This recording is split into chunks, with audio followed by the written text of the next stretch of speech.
the times were quite hard. And I remember one time that the police commissioner of Copenhagen said there's two kinds of graffiti in Denmark. There's Moas crew and then there's the rest. Oh my God. Oh my God, that is fucking sick. Killa Kela Podcast. KillaKelaOfficial.com. Instagram UK Frontline. 101.4 FM, 24 hours a day, all genres. XFM.co.uk. Beatbox created. Killa Kela. And we're here to talk about world music and street culture. Killa Kela Podcast. And here we are, sitting down nice and comfortably in our humble abodes. This is Killa Kela Podcast, live and direct, Central London, and central as you need to be. Big shout out to Graffiti Kings. And without further ado, transmitting live across via Moas secret location is the man like Dan Gold in the place. How are you, brother? Killa Kela, how are you? You good? Good, thank you. Yeah, bro, you know, like I was saying before we jumped on, I've had a few happy mistakes going with Zoom, this, you know, and I'm actually really feeling the connectivity of just, even though we're not in the room, just doing it. You know what I mean? Yeah, I think it's weird, isn't it, with this lockdown, because it's almost bringing some people closer together, and it's using technology how it should have been used before the lockdown. It's kind of weird, isn't it? Yeah, it makes you realise how complacent we were towards the end of that era, that technological era, where it's like, oh yeah, just throw that, we don't care, we've got these silly memes, we've got appropriation of every other sort and little fake news things flying on every other subject matter. Then all of a sudden it just kind of stops. Yeah. And we were really misusing the technology, like you're saying. I mean, you know, we got these amazing telephones that can just do anything, and we were just sending stupid memes to each other and ridiculous things we were using it for. It was, but it just shows how important they are now and how far we've come, really. You know, I saw a funny memory form, funnily enough. Imagine if this was like 12 years ago, we'd be sat with our Nokias and we got like, you know, 300 texts and... Yeah, you know it. We were able to... This is the thing, it's like multitasking on a DM inbox, multiple WhatsApp, Facebook level, you know. And, yeah. And when we talk about using technology, you know, properly, I cannot credit you enough for your backdrop that's going on right now. Hiya. Whoa. Total result. Love it. So, I mean, listen, let's delve right in, because I tell you what, we had you on the live stream show the other week, and yeah, that was... Bro, we share so many similar common understandings and walk paths of life, and I'm just like, dude, like, I didn't realize, you know, you start peeling back the layers of your career from the graph, from where you originated from to where you've landed and what you've become, and all these different, you know, bells and whistles that come into from graph to tattooing, and it's just crazy, man. It's crazy. Where did it all begin? Let's go back to the graph. Well, I can tell you exactly when it began. It was 1994, and the local council had a graffiti competition. And actually, the two guys I was up against was Bates, who's, you know, the style king and great. And I won it. And the first prize was, stupidly enough, it was the council who organised it. And the first prize was 8 spray cans. And that just changed my life. And then the same week we were sat trying, and the only reason I won, it was quite funny because Bates, obviously one of the most fantastic graffiti artists in the world, yeah, and their piece was a lot better than mine, but they put war, and it was like a peace kind of competition, and I put peace, so you know that, so I won, not because mine was better. And then the same week we were sat trying to download a computer game on a Commodore 64, which I don't know if you remember, but that was quite a thing, and you had to take the little cassette and it took like an hour and a half, and then an error would come up, and we're like, oh no, we've got to download it. And my friend's total big hell brother just dropped a book, and it was Subway Out.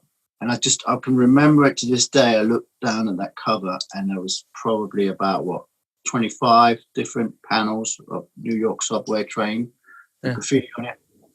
And I think from that day, the penny just dropped.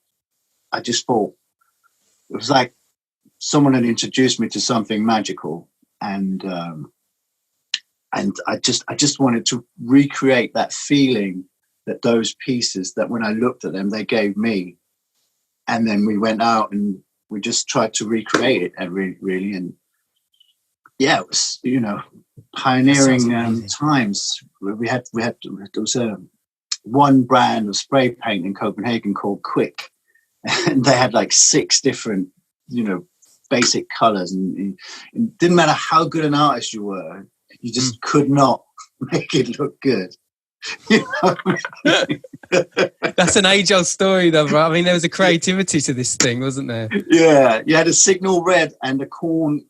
What was it called? Corn blue. And I never understood why it was corn blue. And the 2 colors were just the most horrendous clashing colors. Actually, I've used them in the background.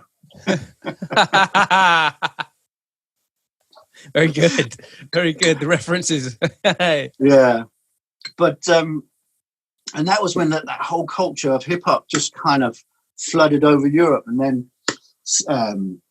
the backdrop is from Star Wars, so it's my take on the same piece. And it, and it was just an iconic piece and an iconic film. And you saw breakdancing and b-boying and DJing and all these things. It was the first time, Doggy Fresh and the Get Fresh crew. And it was just like overwhelmingly the visuals, the sound, the noise. I just knew that was the path for me. And to this day, it's it's not changed. It's like I was 12 years old back then, and I could hardly reach up the trains to paint them. Mad. I had to Mad, bring a little milk crate with me. I'm kind of inspired by this is the whole idea of like when people do, and this is why it's so important to get your creativity out in the world. Whether you're noted as being someone that inspires a particular person, whatever you do holds certain puzzle pieces to someone else's future, their creative DNA. It's like they magpie creative ideas, and then they regurgitate it into their own thing. And it's crazy to think that in Copenhagen you were there and it only took that one thing. But when you think about the processes of making a damn book, for instance, you know what I mean? But it took that one thing. The thing is that has followed me all through my life, because even like you say, it's that one person, that one artist, maybe that one piece. I remember it clearly as well. It was a Revolt piece that was on the front cover, and I just looked at it and I was like, how can you do that with spray painting? Yeah. And it took me like 10 years to maybe try and find out how to recreate it. But in that whole process, I created pieces that was now inspiring other people. Totally. And those kind of pieces that we did back then, thinking we're trying to recreate what we saw, then inspired the next generation. And it's quite funny because I was just talking to some of they were like kids when I was painting, but they're now obviously, in their 40s, 30s at least. And they were just like, hey, damn, man, it's just so great. It's like, you inspired us when we were little and young, and now they're the older generation that's inspiring the next. It's amazing. Yeah, it's amazing. Do you ever think with that in mind, when you hear other generations say to you, "Oh, you inspired me back in the day," does that trigger you in a negative as well as a positive? Does it make you think to yourself, "Well, I'm still a contender now"? It's a hard one, isn't it? I remember going down on a wall painting, and there was some kids there, and I finished my piece, and then I put my tag up, and the two kids was going, "Whoa, look at that, proper old school." And I was like, "Whoa!" Oh no! I thought, I still see myself as one of the new kids, you know. Yeah, dude. And it's those moments where you realise, oh shit, you know. Yeah. But I think what's really great about any kind of long career in anything, if you're a musician or you're an artist or tattooist, you go through like it's weird. You go through stages, don't you? It's like Yeah. you see it in music, especially. So you pop onto the scene. You're the young kid. You're the cool one. You can't put a foot wrong. Everyone loves what you're doing. It's innovative. Then you become kind of mainstream, and then the real fans start turning their back on you. Then you become a little bit like yesterday's news. And there has to be a book about this shit, surely. Yeah. It's true. It's fucking true. And then for a moment you become really irrelevant and you're kind of struggling. And then all of a sudden, if you carry on and you stay focused, you have the same tunnel vision, you become a classic. And then it's like, and then you almost like, I'm in a part of my career now where I'm almost getting like a second win because you're now part of the old school, you're part of the establishment, and you become like a master of your craft almost. Do you know what I mean? And have you been reading my diary? But it's a new role, you know. It's like, you know, it's weird. Instead of going to the tattoo conventions like and winning the trophies like when I was young, I now go to tattoo conventions and I'm the judge, like, and I'm like, I'm giving them out. And, same as me, man. Same as me. You know what I've actually come to the design of is, you know, like when you hear because you know my beatbox sounds very similarly, and I refer to beatboxing because it's the closest thing comparable to what you're saying, and definitely something that you've hit a few nails on the head there. I think of my beatbox sounds as, you know, they're not, because this is the thing. See, to some young kids they're old school, but to other people they're still unreplicable because I've made them distinctively mine. So now I'm like, well, you know, like how Wiley has his own sounds and DJ Premier has his own sounds and Neptune's had their own sounds. I'm like, I'm trying to modify it so that not only does it become even more untouchable, but it can be cookie cutted. And no matter where you hear it, you go, oh, that's a Killa Kela set. Do you know what I mean? Yeah, exactly. And I think that's where you have to stick with it. You have to sort of go through that wall of, you have to realize that that's the hardest time when you establish that, because that's when no one's really paying any attention, but you have to kind of go inwards and really pick the boat, you know, what's solid about your style, what is it that distinguishes you from other people, and then be really brave and believe in it, and then develop it and make it stronger, and maybe not try and look so much at what younger people or the trends are doing and stuff. And for me, that was really hard because, you know, like you there's a point where you, in graffiti or in tattoos, you do a piece, you look at it, and then you look at these young kids and you think, whoa, okay, I don't know how to do that.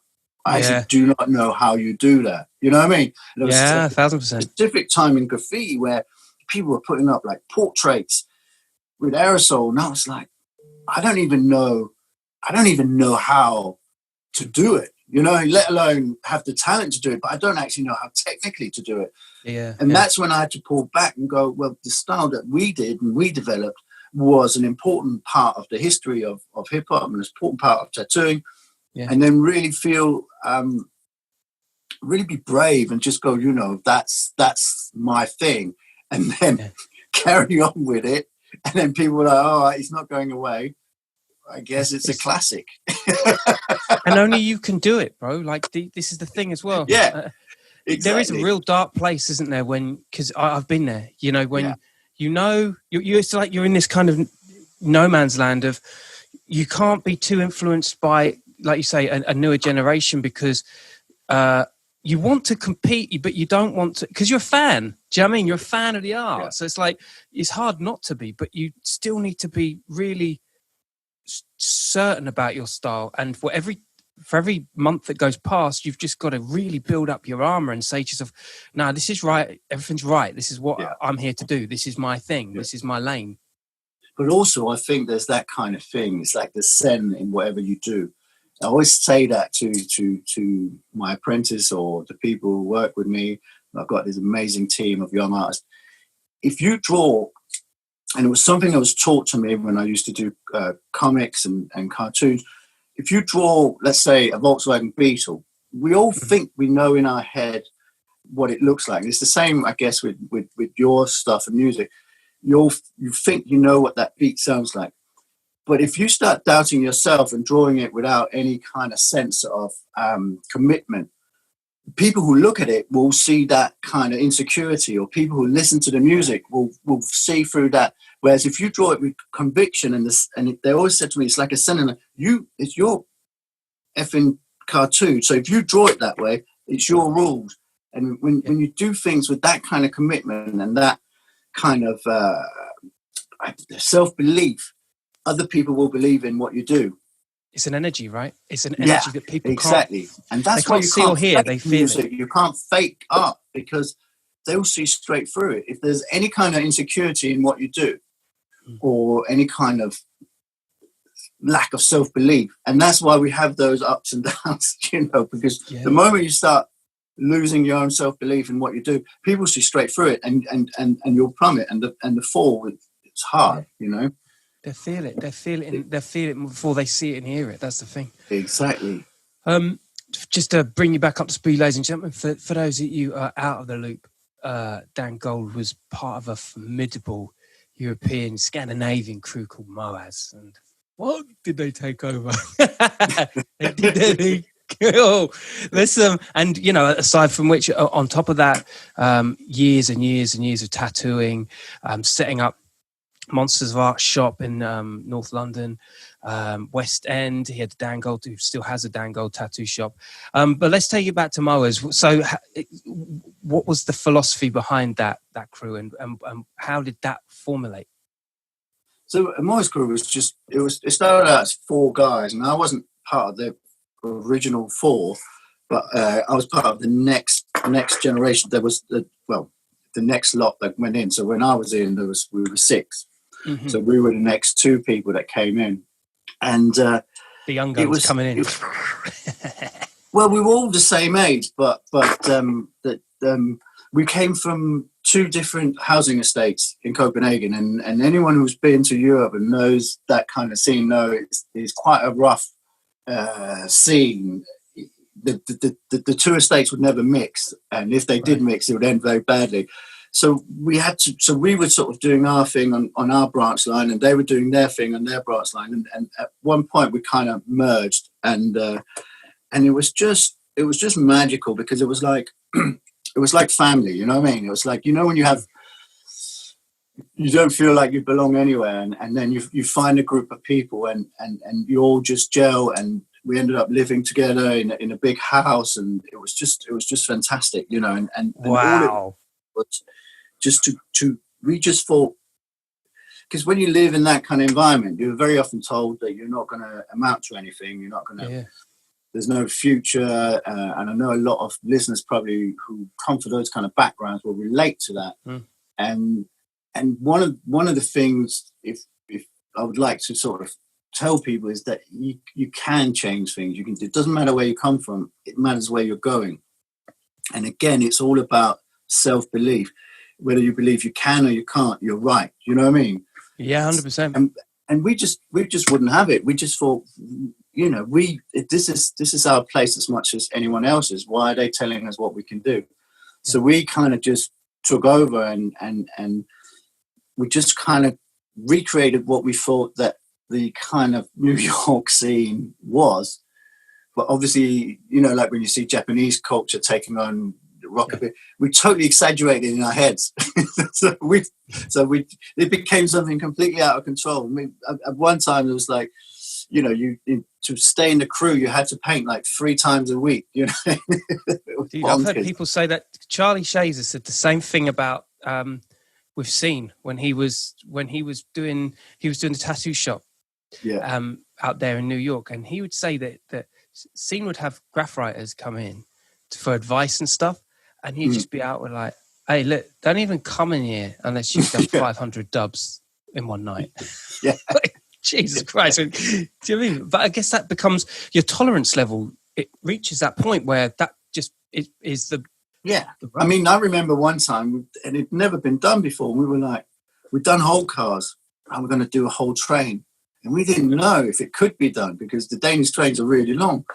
And we just didn't have any ideas. And it's that weird thing. It's like, you know, when you see the Olympics and stuff, it's like no one can jump 2 meters for ages, and then all of a sudden one person does it, and then the next year everyone can do it. So, but no one had broken that whole train thing, and we were like, we got 22 young riders included. We had buckets of like primer paint, and it all went wrong.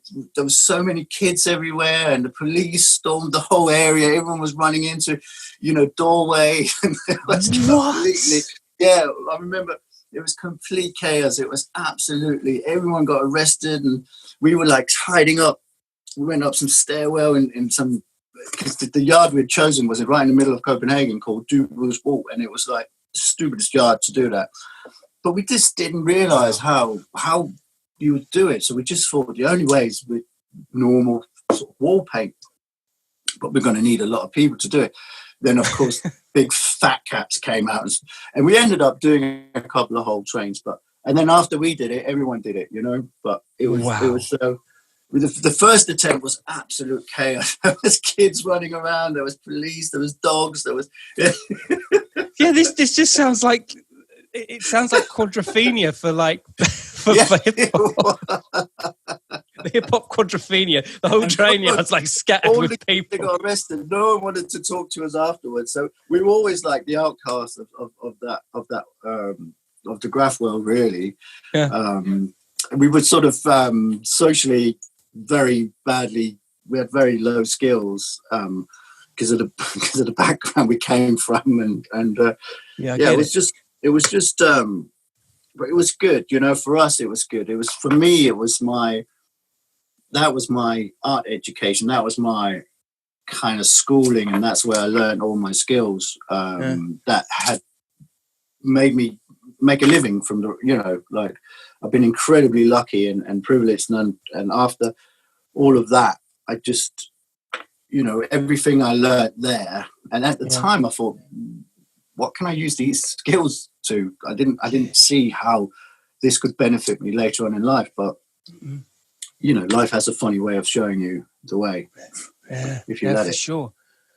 Going back to the housing situation where you all lived, the main six, the big six, lived in the one apartment. There must have been this feeling in your head, just like I have landed in heaven. Like what was in that book has now become, you embody that shit, and next thing, no one can touch you because you're in this bubble. This is your world now. Yeah.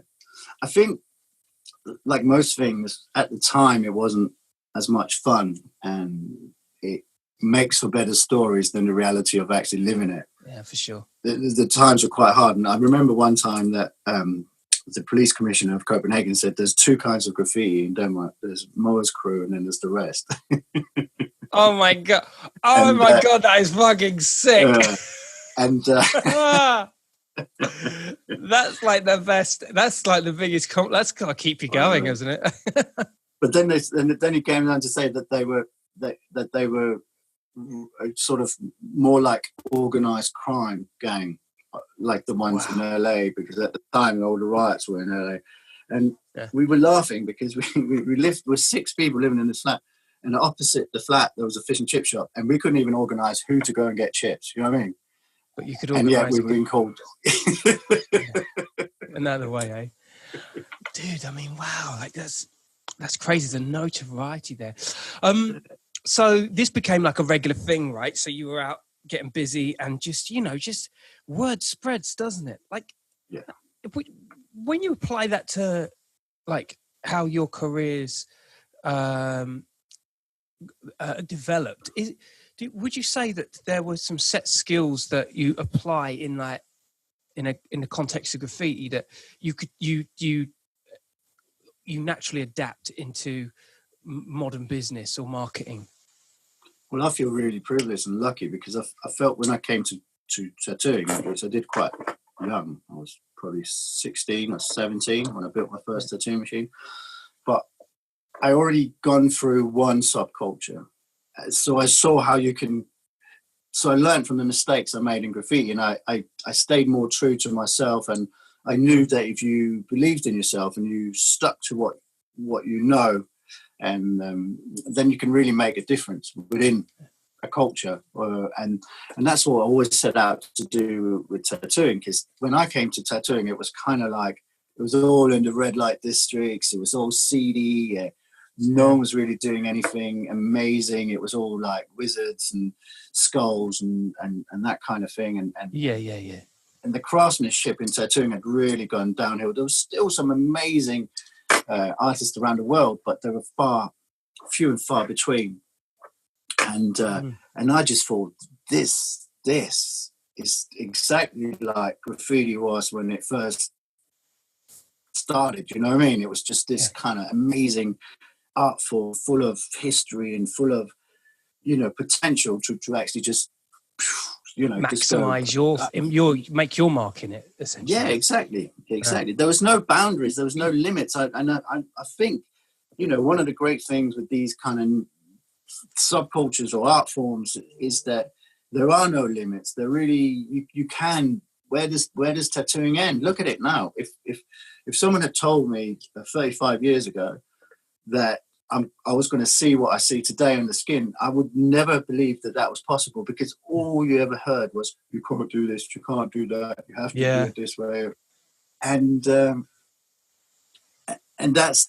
was the same with graffiti as well. You can't do that with spray cans, you can only do that. And then look at what they do, And I think the limits that we have are only up here, really, in our heads.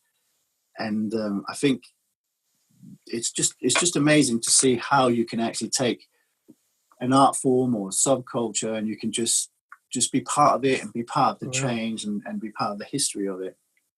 Because there are moments in all subcultures, but where they go from this underground, almost threat to society kind of, whether it's Little Richard playing his piano mad, or Public Enemy like revolutionizing spoken word, I don't know, grime music and dubstep taking on the technology and raising the nasty bar.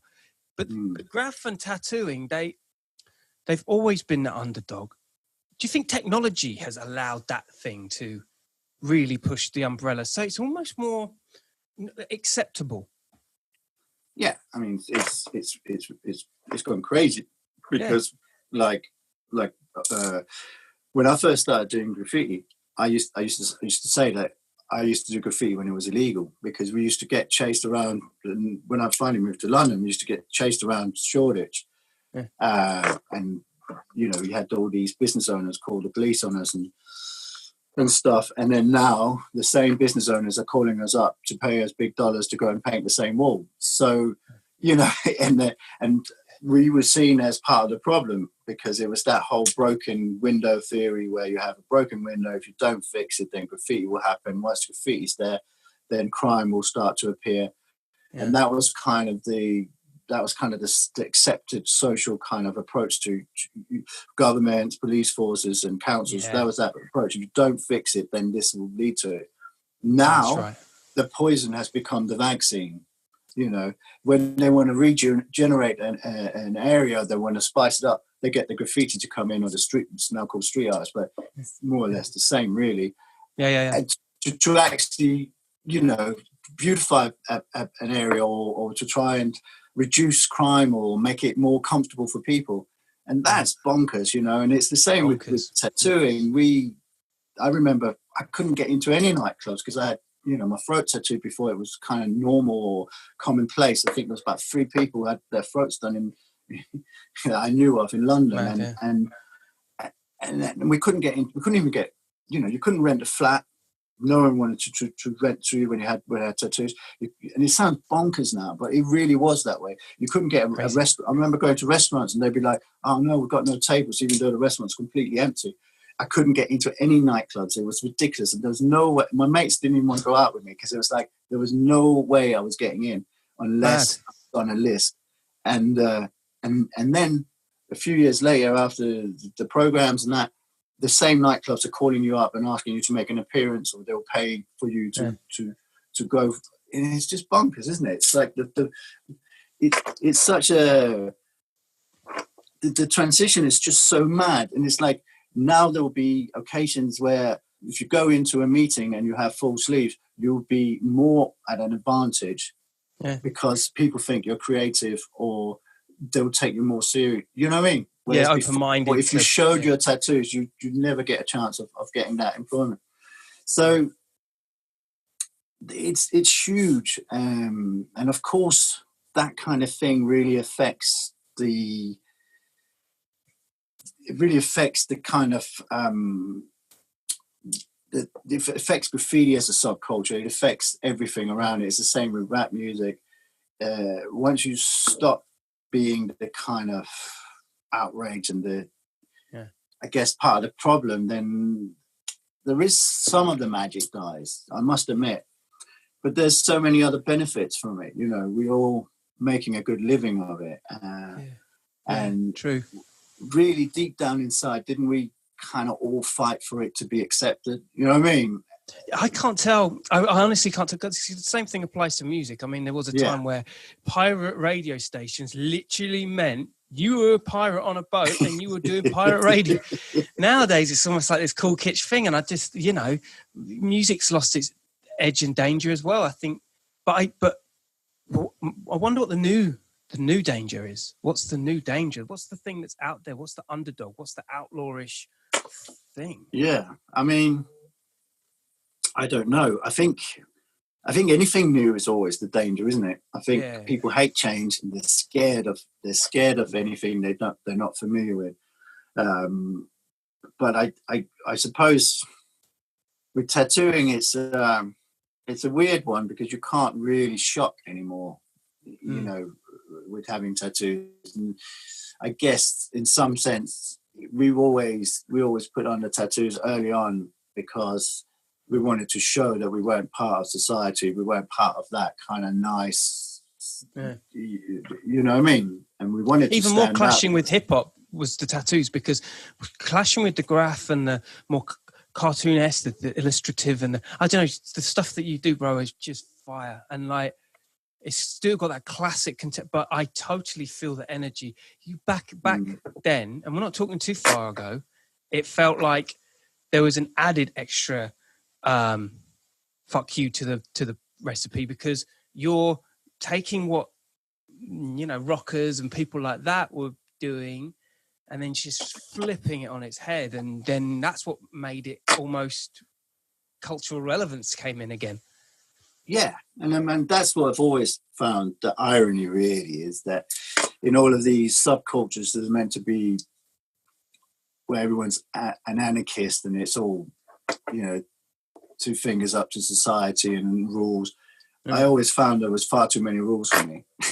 So even when I went into tattooing, which was meant to be this kind of rebel art form that, you know, and when I started doing my graffiti stuff, people were, oh, you can't do that. And it was really rocking, you know what I mean? It's like to the point where some people even wanted to beat me up, or other people said they just wouldn't even have anything to do with me. Or it was like, it's crazy because people are always scared of something new, you know, and they don't like it when you try and change the way things are. And it was even the same with one of the things that I always really rubbed me up the wrong way with graffiti was that graffiti artists would get upset about when their pieces got painted over, because I can't believe they can't see the irony of an art form that's meant to be completely anarchistic, and we go in and we don't get permission to paint something, and then they get pissed off because someone else paints over it. You know what I mean? It's ridiculous. You know, it's like,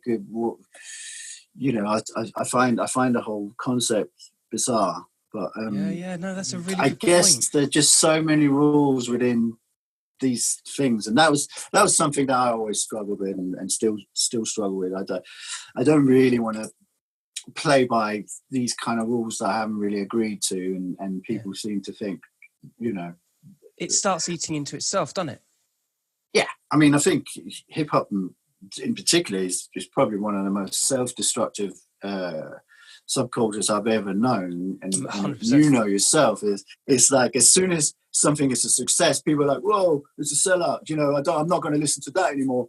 And it's like, well, you know, people, what you're making music because you don't want people to listen to it. So people were having this fine balance of trying to keeping it real, which meant they couldn't really make any money because then it was ridiculous. You know what I mean? Yeah. And it's to say it only gets worse because, or has got worse because now the beef that people have, it's the beef aids social media. I think about Kkpc 6ix9ine and that whole thing. We're almost forgotten about him now. You know, if you're ever at like your worst day in your whole like working life, you can rest assured that if you really think back, Tim Westwood has been shot, stabbed at some point in his career just because he's. I'm going to tell you a little story. Remember when KRS-One ripped into him? Do you remember that? Yeah. I was in the hotel room with KRS-One. Stop it. No word of a lie. I was hanging out with KRS-One that day, and he wanted me to tattoo him, and he was with his kid, and Wesley. Yeah. And he was a right little shit. He came around, and he just walked, because you know it was KRS-One, they would just punch some of the journos in the stomach. No one could do anything. But I was hanging out with KRS-One that day, and I was sat there, and I was like, oh my God, I actually felt sorry for Westwood. Yeah. I must got admit. Absolutely rinsed, man. I remember it. Oh, man, that was brutal. Brutal. I think that was like the turning point of Tim Westwood. He really he disowned the UK scene even more. And as soon as grime came along, he was like, well, check this out. I'm going to fucking endorse all of this and, you know, fuck you guys. You know what I mean? Like, yeah. No, it's a tough one, isn't it? Because I guess there was always that kind of mistrust to anyone in the establishment who were like Westwood was seen as the establishment. He was in bed with BBC, Radio 1. So there's this kind of mistrust. Is he just using it? There was always a question about his background and where he came from. Yeah. As if that matters. You know what I mean? It's like if you're into hip hop, you're into hip hop. It doesn't matter where you come from. You know what I mean? I just happen to come from a housing estate. He doesn't. He comes from a nice village, but it doesn't make him any less hip hop than I was. You know what I mean? It's ridiculous. But I think it's where your heart is and where your head's at, isn't it? It's your fell in contributive attitude. You've always had a contributive attitude. It's never been like, to my understanding, of course, you know, and how it's been translated is you've always come across to me as someone that's contributing to a culture rather than you're that dude that just wants to binge purge and get the fuck out. Do you know what I mean? I think one thing that Moas taught me was that the culture is so much bigger than any individual. And that was one thing that we always did. We always put the crew up first. It wasn't about who I was, or one of the greatest things was to have that kind of fame without anyone knowing who you were. That was amazing because it was like, I always envy those artists who wear balaclava or Banksy or Rammstein or where they wear, you know, Kiss, you know, you can walk on the street, you can be world famous, you can be a multimillionaire, but you can still walk on the street. And one thing that was great, you could be standing on a tube station and people would talk about the crew and you'd just be right next to them and no one knew it was you know what I mean? And but it taught me that it's not about you. The culture is so much bigger. All you are is you're a link in the chain. You know what I mean? And it's your job to be the fucking strongest link possible, because it doesn't matter how big a chain is. It's only as strong as the weakest link. So I didn't want to be that generation that let hip-hop or graffiti or tattooing down. You know what I mean? I wanted to be part of something where you look back many years to come when long after I've gone, you think that generation, not me, but that generation as a collective really pushed things forward. They really loved it, embraced it. And it was like you could be part of the scene. You know, one of the things I always tried with my shops in the early days was like, let's make London the epicenter of great tattooing. And it was, and everyone was in on it. No one was like there was no beef between the shops. Everyone was just like almost like a collective force. When we went to conventions around the world, it was like you were representing, the London tattoo scene, which had a huge history, and everyone was kind of on the same boat. And you'd see someone over there and someone over there who was from London as well, and we'd be in San Francisco representing, and people would talk about the scene, you know what I mean? And that was the same with Copenhagen. Copenhagen style from the 90s became the thing all over Europe, you know what I mean? They were even talking about it in New York, and it was like, what? You know what I mean? Wow. We were on the front cover of New York Times. Mind you, the headline was Euro trash. Yeah. Dude, see, and look, but we it were feels on like, there. bro, like it just feels like you're egoless, and I'm sure that I'm sure this is, and it's just because I understand it as being an age thing on my part. But if your head's still in the right place, you do realize like that you've probably been egoless all along. It's just you've been fighting against a tide of what is expected of you. Yeah. I mean, it's a tough one, isn't it? And you do lose your way sometimes, and sometimes there was. I remember Mintz, who kind of created Moas, and he quite often had to have a little word with me because I'd sneakily put my own tag on a whole car. Because I was like, and he's like, "What are you doing? It's the crew." I'm like, "Oh, I'm sorry." Yeah. But there's times where you do look at things and you sort of think, "Oh, maybe I should have." I don't know, but I think for me it was more important to be part of something and just be part of the. Like the part of the history, and it was always very important, I think, to leave some kind of legacy, not for personal gratitude or just because it's almost our responsibility. You know what I mean? As an artist, you have if you come into this world as an artist and you're gifted with something, whether it be a drive or you're just amazing at something, I think it's your responsibility to make the most of that and inspire others, like you say. I think it was one of the main responsibilities as an artist is to inspire and train and educate the next generation. I think that's your most important thing, and that's only come late. That realization has only come later in life, where I realized that my most important job is to teach people what I've learned and what other people taught me. Yeah, because for real. If I don't do that, I don't fulfill my duty in this industry or in this subculture. And I think it's not really about the individual person, but there'll be legends, there'll be legends all the way down the line, and people who change, game changers and graffiti artists who totally changed it. But you don't see people like Scene or Dundee or Lee or all of those guys, Futura, all of those guys. You don't see them as individuals. You see them as part of a scene. You know what I mean? 100%. The same with the music industry, like Gangsta and Guru, and and then there's earlier on you got Run DMC, Beastie Boys. Although they're individuals, their music and their art form and their creations fit within a scene, and as a force, they are they're part of that, and I think that is important there. That's right. When you think about that eras, I mean, again, hip hop's the most throwaway thing of all, but there is that golden era that just I don't know. When I think about individuals from that time, like you say, there's more of it's a collective thing. It's more of an atmosphere. It's like a landscape of loads of people that falls in an emotion. It's like, because they did that. Beastie Boys were punk and skateboarders, and then there was the Far Side, and they were like this, and Public Enemy, like, do you know what I mean? Like, they all merged. And there was totally that scene in London as well, with the whole Kung Fu in Camden and like Task Force and all of that kind of stuff. And it was a scene. It was a scene. There's individuals you can pick from that, but you still see it as they're still part of the bigger chain. Yeah, 100%.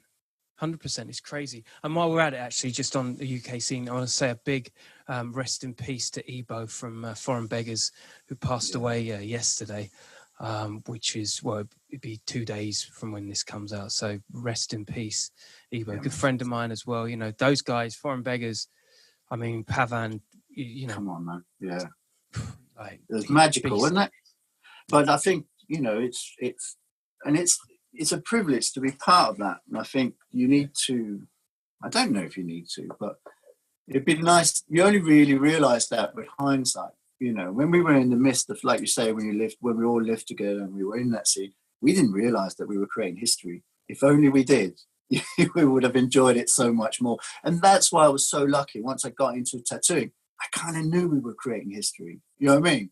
At least I thought we were. I wasn't quite sure, but I thought this feels a lot like the early days of hip hop.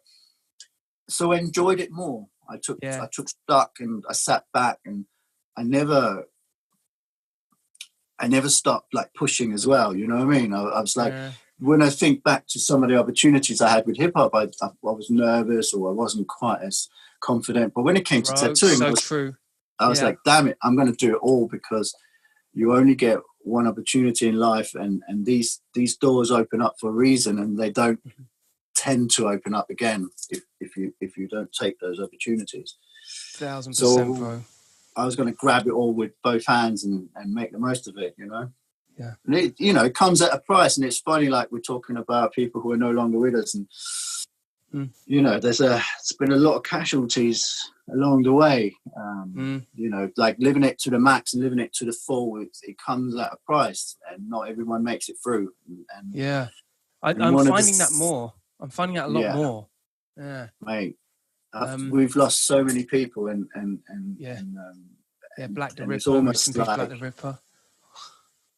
It's tough, because it's part of the history that's gone forever, and that's why it's so important to tell these stories and to pass the knowledge on, because once you're gone, no one's going to tell you the stories anymore. You know what I mean? And if you haven't told them, they're gone forever and they're lost, and all that effort and all that stuff you put into it, it's just going to be wasted. Yeah. I mean, this is the whole premise of the podcast, to be honest, bro. You know, it's my creative output. I think the New York scene was so good at documenting itself. I think Americans have always been very good at documenting themselves. And 100%. I think one of the really sad things about Scandinavian hip hop, and especially maybe UK hip hop, has been really bad at preserving and telling their story, because there's been some real epic, because it was so hardcore and so real. Yeah. It was almost like they wouldn't allow anyone to document it. And I think, if anything, that's kind of sad, because a lot of stuff has gone, and people don't realize that. The people who are into it now don't realize what had gone before them, because we weren't very good at documenting it. That's true. There isn't that amazing program that kind of tells the story. You know what I mean? Like the Americans they're really good at that. You know, I think from a UK point of view, I think there was a village mentality back then. I think that there's a complacency, because everyone now honors themselves, and I love doing this for these reasons, because people need to have their voices out and tell what actually went down and how it went down, because we're not around forever. But like you say, it's just a shame that there wasn't enough broadcasting and celebrating at the time, and it just never makes sense why Americans do it the best. You're absolutely right, and I don't understand why it's never embraced in the same way in the rest of the world. I mean, America is a weird place, because you're allowed to tell people how good you are at things, and in Europe you're not. You know, it's not really the done thing. You know, in America you meet people and go, "Yeah, man, I'm really good at this," and you think, "Okay." There was Loop Troop, wasn't there? Cool. There was Loop Troop from Scandinavia, right? Yeah. They were badass. What was the name of the lead rapper in Loop Troop? I forget his name. Promo. That was his name. Yeah. Promo from Loop Troop. I remember touring with those guys. I did a lot of stuff in Scandinavia, Yeah, I mean, Scandinavian hip hop scene is huge, man. Yeah. That's what people don't realize, and it's Massive. I guess it just doesn't translate very well, but Yeah. it's I think hip hop is when you go back to, if you go to us Copenhagen or places like that, hip hop is still a massive player when it comes to what people are influenced by and how they dress or what they listen to, a lot more than it is here, really. Yeah. Here it's still quite sort of subculture and stuff, but there it was like everyone was just into it, you know. Yeah, that's right. And totally. I never had an empty room when playing out there. It was just like, and it was a real mixed like people didn't, like you say, it's like it was genreless. People would just come because they were fans of the live spectacle and they wanted to know what this person was that they heard about. Yeah, no, it was good. It was good. It was a good scene. It was and it still is. You know, you got you know, quite a good scene still, and graffiti's still going super strong there. You know, the trains are completely covered in mad. My nephew works on the trains, and he says it's just crazy. You know, they just every morning he comes in, they're just covered in graffiti. Do you ever get the itch, Dan? Do you ever get the itch? Oh man, all the time. The first thing that went through my head when this lockdown, and I go, oh, it's going to be a lot of trains laid up. Yeah, but I was like, don't think like that anymore. What are you thinking about? Or I still every day let's look at a train yard, and it just, oh man. Does it eat into you? I bet it eats into you. It does. I'd love to just have a little yard here where I could just sneak off and do a couple of panels and come back. And I'd much rather do that than go fishing or to the pub or anything like that. Yeah. It's in the blood, bro. The reality of it is I'm a dad and I have responsibilities and, you know. Yeah. Listen, we're all in that place, I think. Everyone that comes in here, like, you know, the time waits for no one. But moving on a little bit, because, you know, we're now in this place where you've got the Monsters of Art store, you know, where you have, it's crazy because very similar to this whole thing here, you have to create your own, and people will come, because beforehand they used to be the powers that be. No, this graffiti thing cannot be an exhibited thing. It cannot have its own store. You know what I mean? You go and make it. You've only got to make one. You know what I mean? Exactly. I remember I applied for the Royal Danish Academy of Art, and the art professor there just said categorically, graffiti can never be art, and you will never have a place here, and you'll never exhibit any of your art in a gallery. And I want to thank him, because I think more than anyone in my life, he probably gave me the grit between my teeth to actually become a success. And I tried, and okay, it took for me to get my own gallery, to get my art into a gallery. Yeah. There was no rules, man. You know what I mean? He just said you'll never get your art into a gallery. So I just thought I'll get my own gallery and at least I'll get it in there.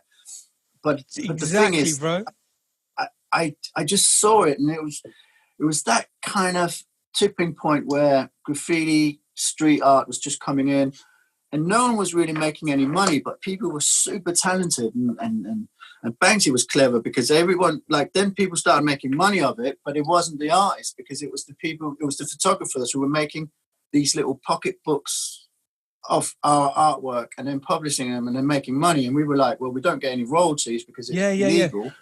And then he was back jumps one. Moas did a back jumps one, and so did Bates. Yeah. Right? And these little pocket books.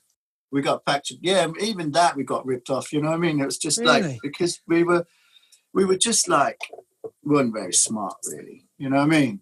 Yeah. There's a lot of coverage in those books as well. Like, I remember seeing them ones, and I was just like, that's how I actually got to know you guys. Right. Yeah. Yeah. I mean, some of the people were really good. Some people didn't make money on it, but most people made money on the artist's behalf. A lot of it's the same with the New York scene when they got picked up. A lot of them got ripped off, and it wasn't until later they became smart and they were like, you know what, it's and a few people made it big and made a lot of money, but most people didn't. And I just thought, this is wrong, you know. So I thought I've got so much talent around me. Why not make our own gallery? And then at least the money goes to the right people, you know? Yeah, love it. And love that was the whole idea. The whole ethos was we would try and help people and create so they could create a career. It wasn't about, you know, you don't have to stay with us. You can make a name and then move on and stuff. Unfortunately, you know, the reality of it is sometimes it's very hard to help people. And as in like helping people if they don't help themselves, sort of thing. Exactly. You know what I mean? And there was a lot of that going on. So, you know, over the years, it just got a little bit less of a thing of trying to do young artists and help people out. And, you know, we still do it. But, you know, you gotta do some work yourself. Well, yeah, because you basically tutor people. You become their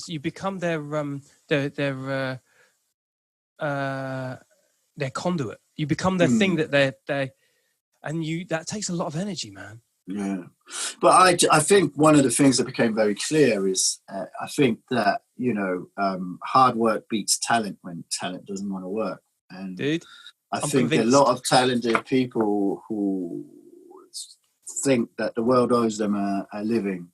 Yeah. And then you see, and luckily one of the beautiful things I've seen in the art world, which I never thought would be the case, but I find the people who work the hardest are the one that has the biggest success in the art world. And I was very heartened and I felt really good about that, because you see some people and they're not the best. There are people out there who are a lot better, but they work the hardest and they will rise to the top. Yeah, that's right. And smart. I think smartness is key as well. I don't think people realise how hard it is to be a working artist, and if you want to make a living out of it. Yeah. You know, I get people coming in and oh yeah, but look, my picture's better than Banksy's. And it's like, yeah, but you know, he was out every night painting, you know, rats. What have you been doing? I'm like, well, I was watching Netflix. Like, yeah, okay, yeah. That's why his art is worth more than yours, you know. Do you still hold that? Do you still hold that yourself? Do you still hold that passion and drive yourself? Like Netflix is a great example, right? Right now in lockdown, it's very easy for us to act like we're on our pensions right now. Yeah, right? Exactly. But I just don't feel comfortable about it. You know No. I mean, I push myself incredibly hard, and I push everyone around me incredibly hard, because I guess when you come from nothing, you're always scared of losing everything. And 1,000%. Yeah. And you always have this kind of chip on my shoulder, and I have this guilt, you know, where I feel like, I don't know, man. It's like, I don't know. So, but one of the things that this lockdown has taught me, maybe, is that you can take the foot off the pedal now and again, which is something I probably haven't done for the last 4 years, you know? Yeah. And just smell the flowers a little bit and say to yourself, I didn't realise like you said, because just like those scenes that we came from now, it's forgotten about, but we actually need time to embrace it and just like love it and appreciate it, don't we? And also I think that sometimes it's you know, I love my bikes. I do a lot of motorcycling and stuff, and it's like when you push a motorbike to its max, it's almost once you just ease off the throttle, it goes a little bit faster. And I find that sometimes with life, I'm always pushing, you know what I mean? And sometimes I think you just need to back off and let life sort you out, and then opportunities will open up in front of you. Because there's no other option right now but to go with the flow. Yeah. No, it's mad. I mean, you know yourself, just trying to organise this before, it was like literally every minute, every day, every minute of my life was just mental, you know what I mean?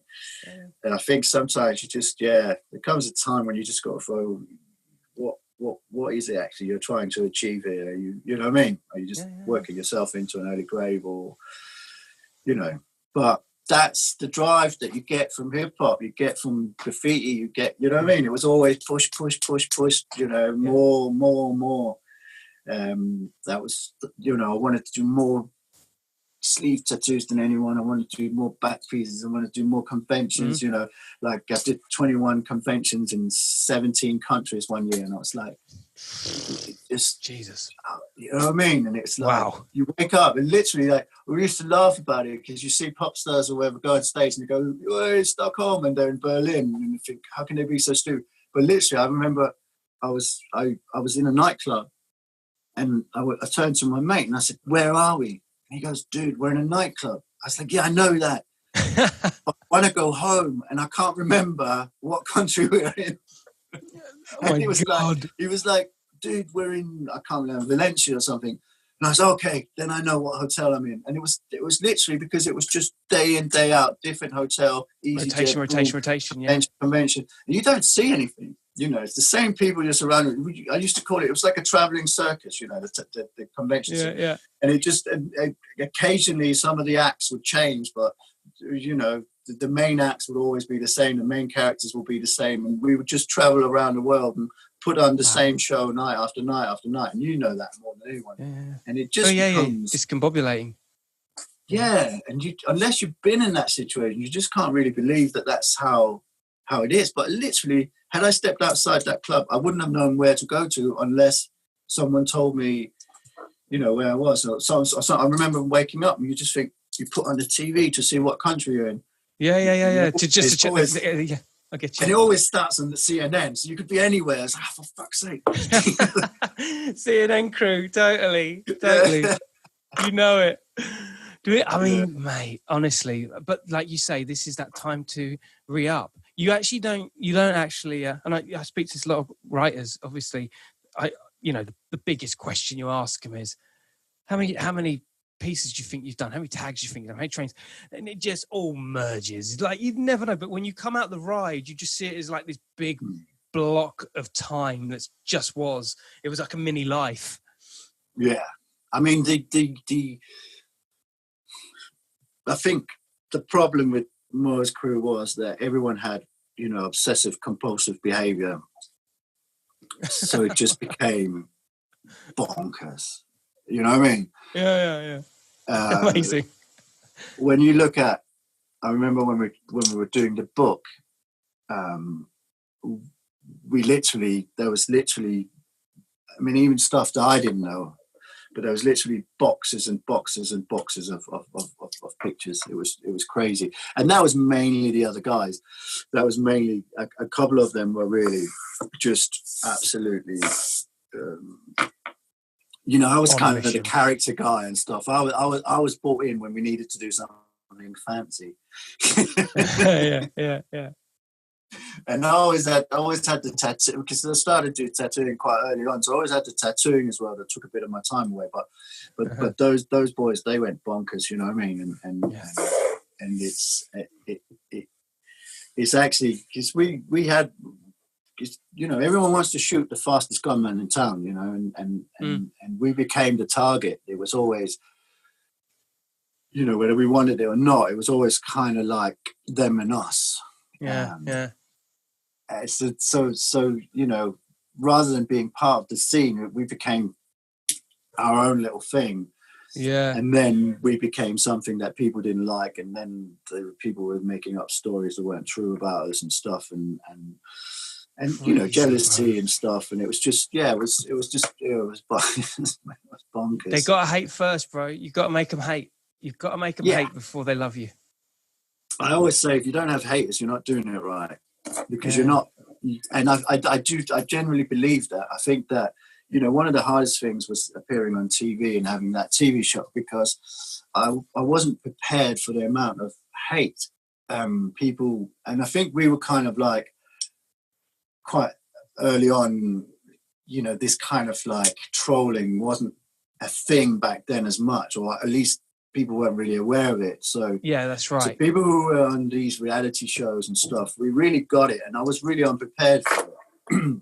And how did that hit you? Did that hit you quite hard when people started talking I mean, actually, you know what? Yeah. I don't even remember all I had was like admiration of the fact that you're out there. But like you say, you've got to have the yin and the yang, and I'm sure that came in both barrels. I mean, the thing is, I got all the love from the public, but I got the hate from the industry.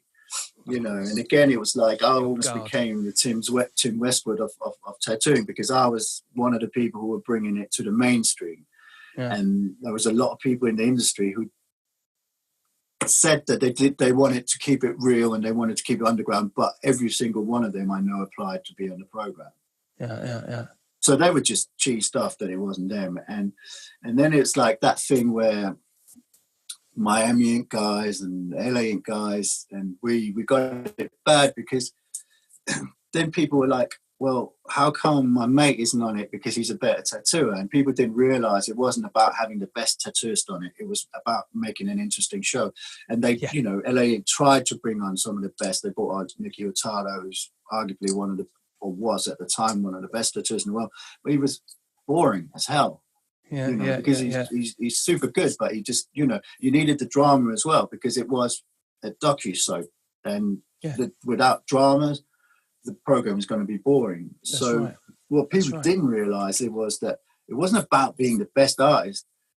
It was about being the most interesting and telling a story, you know. And setting a platform that makes it inspiring for people too. And I think that's where it was misunderstood. I think people understand it more now because they got YouTube, and who do you watch? You don't watch the best mechanic. You watch the funniest guy, or who do you don't watch?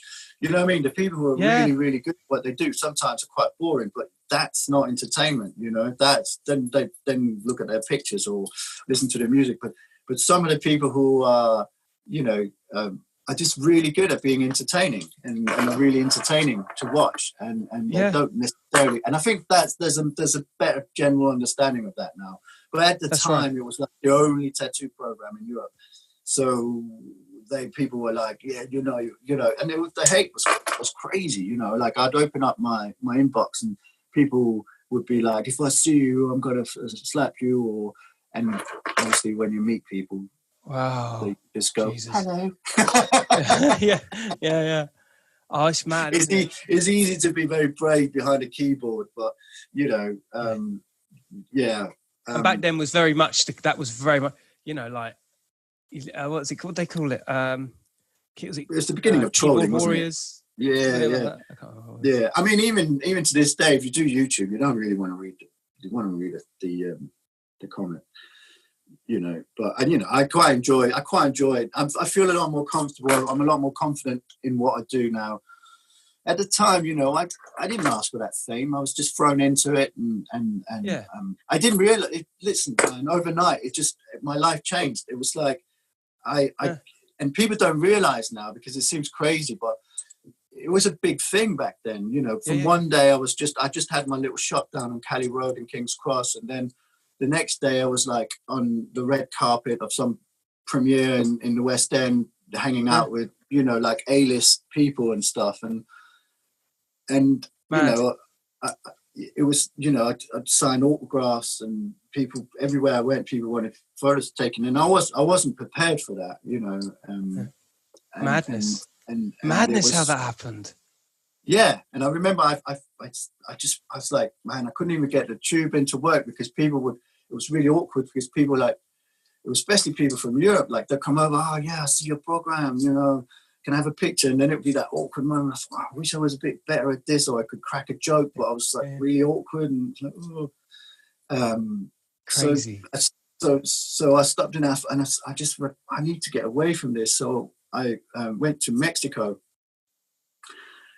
And I didn't realize that this show was huge in Mexico. So I was like, I stepped out of my hotel and they go, Londres, risky business. I love you. And I was like, Beatles mania. Yeah.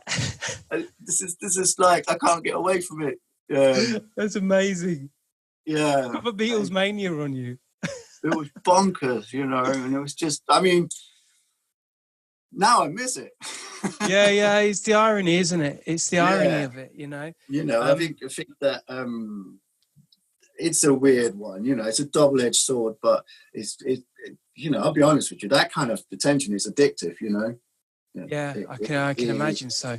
It's there was a lot of opportunities that opened up because of it. So I'll always be grateful for it. Yeah. I think it's, I mean, I don't know, man. It's a classic, like, no bad publicity. It's all good. Publicity is good regardless. Like, it feels like a lifetime ago. I know what you mean.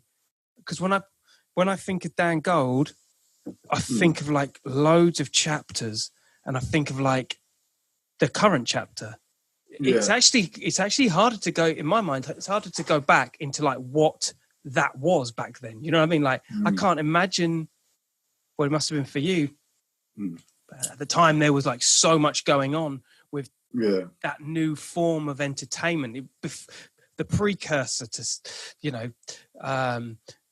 Love Island and, all the other ink fucking shows that are out there now in the world, Yeah, I mean, it was bonkers, and it was the funny thing was, and I guess it's always the case, and you'll probably find that as well with music. It's like in LA, people hated LA Ink, but everyone around the world loved it. In Miami, people didn't like Miami Ink, but everywhere else around, people would travel from the UK to Miami to get tattooed at Miami Ink, and it was the same for us. We were much bigger than Europe, and then we were here. We're here. We were kind of like here. We just kind of got hate, really. And then in that's the Brits for you, though. But I was lucky because I was the kind of underdog, so people were cool with me. But yeah, they were, but still, yeah, you were kind of the more edgier character, weren't you? Like that was the depiction. Like Sketch from Tattoo Fixers. He has this demeanor about him. Now, you can either be targeted, but at the same time, if you're cool, you got to be cool, haven't you? Yeah. Do you know what I mean, Sketch, like me and Sketch talked a lot about this because he got so much hate when that started out. And he went through that same thing that we said, where he's like, he was the new kid, it was the new program, and then he was like, oh, he's so fucking, so last year. And then he's a classic, and now he's accepted, you know what I mean? He's stuck with it. And, totally. But we talked a lot about it, and it's like he had a rough ride because that show that blew up as well, and people loved it. And then when it became really popular, then all the cool kids were like, "Oh, that show is so lame." Yeah. And then he got a lot of hate, and then it was like, and now everyone's like, "Yeah, it's still cool and they're really good." But we talked a lot about that because he was struggling with some of the hate he got as well, because it gets like. Yeah, it gets super personal, and the thing is, I don't care what anyone says, but we've all got weak points, and we all got days where we don't feel as confident. Yeah. And one of those punches are just going to fall. They're going to go through, and they're going to hit you, and sometimes nearly knock you out, because they're relentless. They just keep coming. They keep coming. Day after day, you can fend them off, but one sooner or later, one's going to hit, and then. You feel it, And, of course. Kink in your armor. We had a few heart-to-hearts, me and him, and I told him that, I think to have haters, you need to take it as a compliment, because it means that you are enough of a threat to other people, so they feel bad about themselves. And then you've got to understand, and when people project hate to you, what they're really showing is their own weaknesses. So people will always go, their kind of ridicule of you will always come from one of their own weak points. And once you see it like that, the people who are hating you, they're just opening up their own insecurities and weaknesses. But that takes a very mature, and you can't teach that to a young person, because you could say that all day long to someone who get bullied at school. Look, the bullies are actually the insecure ones. And the reason why they're bullying you is because you are generating some kind of confidence that they feel very insecure about. Yeah, that's right. But as you get older, I get a bit pissed off if I don't have haters, because I'm not really doing it right, because I'm not really making any moves that are bothering any people. I think the worst thing is one thing is people talking about you, but it's even worse if no one's talking about you. Nothing. And you're just like, do you like this? Do you like this? Yeah. I think that you think about anything that's changed the world, people have always hated on it. Beastie Boys, NWA, anything that changed it. When they first came out, people were, oh, what is this? This is too much. This is, you know what I mean? Yeah. If you're not actually rattling a few feathers, then you're not changing anything. You're not making progress. You're just reheating old stuff, you know. But also, Dan, though, I feel like you've got to scare yourself as well. Oh yeah. Do you know what I mean? Like, you've got to be like, whether it's going out and doing a whole car, or going out on the red carpet, or getting the hate from people to the nth degree where you have to worry about your family, or you know, doing that piece on a body of a piece of art, and you're like, fuck, oh no. Like, you've got to scare yourself. You've got to take it to that level, because once you show your commitment and your determination, and that resonates as a piece of art or an action. Yeah. I think that's the only. But it's like you doing this. That's got to be scary at some level, because there'll be critics that will hang on to every word you're saying. Yeah. And you're representing a culture that everyone feels ownership of. You know what I mean? Yeah. So they're going, oh, you're chatting shit, or I mean, in a sense, we are the Westwoods now. yeah. Oh yeah, totally, dude. You've been reading my diary again, haven't you? But doing this is scary, because you are opening yourself up to abuse. Yeah. But also, you've got to go for it. You've got to go for it. You got to go for it. And the thing is, you can't change who you are. You can't change. And I know I always say to people, the funny thing I learned from going from a nobody to all of a sudden being in the limelight and being famous, and then going back to a nobody, is the same amount of people, the same percentage. There'll be a percentage of people who will love you. You're super fans. They love you, and they really do love you. Yeah. And then there'll be a percentage of people who hate you, and they will always hate you. And then the main amount of people, they don't actually care about you, couldn't give a toss about you.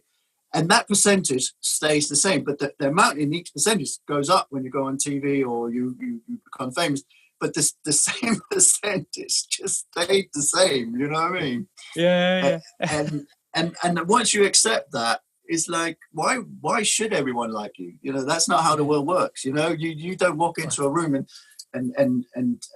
there will always be people who just don't like you for some reason. Yeah. There will always be people who love you, and most people are too busy to think about themselves to even think about you. They're more worried about what you think of them. Yeah, totally, all the time. That was definitely a 5-6 years ago attitude. But then there is this thing comes around where you're just like, okay, if you think you deserve this thing, why do you deserve this thing? And again, it goes back to your work principles of like, just work harder, just say yes, just be present, and just take every opportunity. The beautiful thing about hip hop, create it. If it doesn't exist, create it. That's the real beauty of hip-hop. Something out of nothing. It's amazing. It's like you. Well, this media doesn't exist, so I'll create it. There isn't a platform, so you've created it. You know what I mean? It's the same with me. Building. There wasn't the gallery or the tattoo studio that I wanted wasn't there, so I created it. Yeah. So you know what I mean? So no one in the industry is scared of creating stuff. Look at the graffiti stores. Look at all these writers who've made, selling paint or created these big Yeah. One thing that hip hop is really good at is creating things. You know what I mean? Yeah, 100%. And we created our own clubs because they weren't there. We created our own hip hop shops because they didn't exist beforehand. So in order to have it, create our own galleries, our own tattoo shops that do graffiti. In order to do it, we had to create it, and that's what we're still doing. And that's no one's scared of it, and that's what's so amazing about this whole culture and this whole thing, And the haters will hate, but that's just their problem, isn't it? That's right. Yeah, 100%. And listen, before we really do pull up, I just want to get into what you're making at the moment on Instagram with these pieces, these framed pieces of like televisions. They're fucking sick, bro. Like, it's fire. What's the process? I mean, these things, they surpass, like, when you watch you doing them, I'm just like, yo, this is the fiddliest fucking, you better be putting a price on these ones, bro. Like, Yeah. it's crazy. Oh man, I've created a rod for my back. But the thing is, that's the great thing. I just can't stop creating, and I always had these ideas and these visions of how art could be or should be, and the TV was, it came from that Jill Scott song, "The Revolution Will Not Be Televised," which was something that cool. I used to play over and over again. Fire. And you know what I mean? And fire. Actually, all of my artwork all of my artwork always has a song that's connected to it. So every piece of artwork is connected to a song that means a lot to me.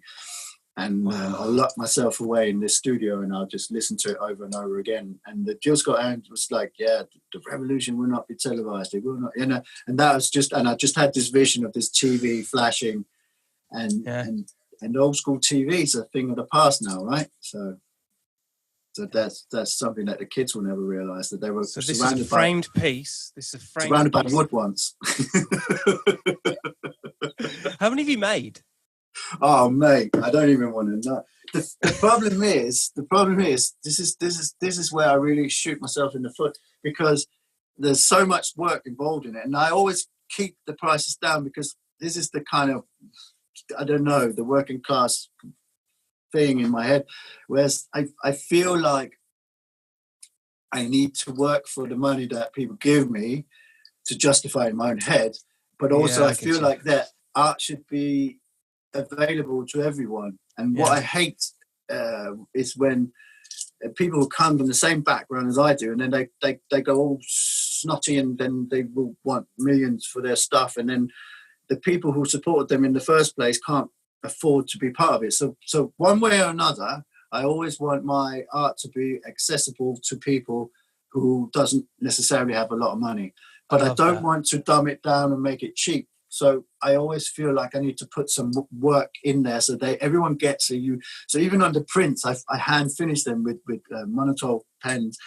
So every piece is individual. So even if you buy one of my cheapest prints, it's all gone through and I've painted it, and every single one is slightly different. You know what I mean? Yeah, because I just feel that there was one of the things that really cheesed me off when I was younger. Is like, why is art only accessible to people who have a lot of money?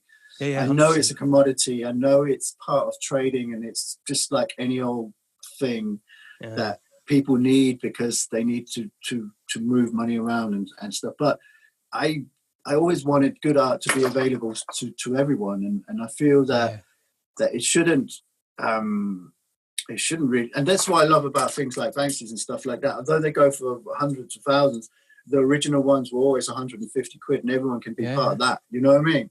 Yeah. You just got to be quick, and I love the idea of that. I love a raffle rather than an auction, because an auction is just 100%. the rich people who can do it, but a raffle, someone who necessarily hasn't got enough money to buy it will end up with an amazing piece. And I just think it shouldn't be. Everyone should have access to good art, and not everyone appreciate it, but the people who do should have it. And I don't know if mine is good art, but that's for people to judge. Totally. If it even is art, I don't know what the hell is art. But I like it. What I do is I've always done this. I paint what I want on my own wall, and I tattoo what I want on my own skin, and that has stood me.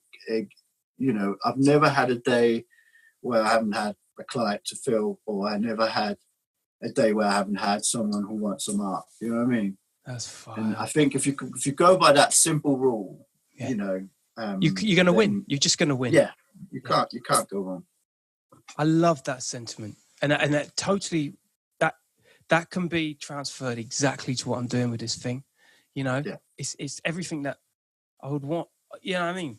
And you could, like you say, you can't go wrong if it's something that is A, missing, or B, totally in tune with your instinct. And you can't fake it. If you came from the wrong angle on this, it would feel so wrong, because it's like, this just feels like a product of passion. You know what I mean? Yeah.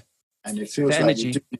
and that's why I want to be part of it. But if you try and create something, I remember I did it once. I made one exhibition, and it was all about skulls, and I did it in Soho in that Iron Maiden's hotel. I remember this. Yeah, I remember this. I just watched the exit of Gift Shop, and I thought, oh man, I could do this. And then we worked day and night on these skulls. It was so passionate about it. Every skull was something I wanted to mold, and they sold out. And I thought, man, this is easy. So I did the same again, but without the passion. And they were literally the same thing. I didn't sell a single thing because people saw straight through it. Yeah. And that taught me a lesson. That taught me a lesson. That taught me that you can't fake it. For some weird reason, people will see straight through it. And you see it with artists, with music. People they make one album which is just Killer. 10 years of passion penned up and songwriting, and they wanted storytelling, and then they get success, and then they want to make some money. They make the second album, and it's heartless, soulless.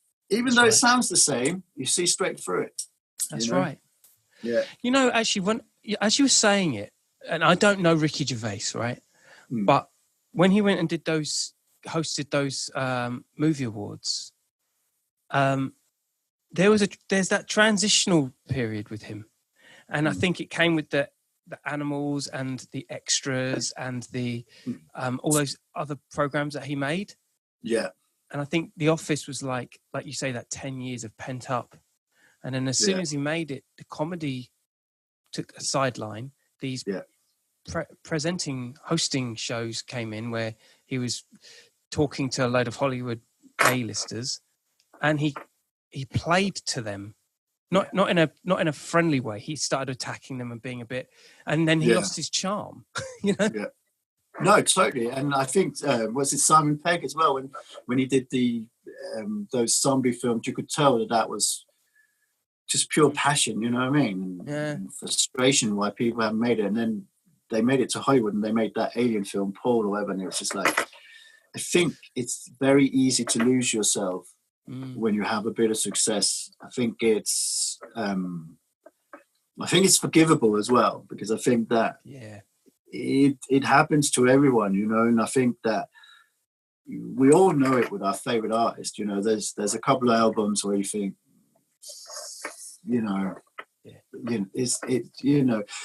but I think as an artist, it's really important to pull it back.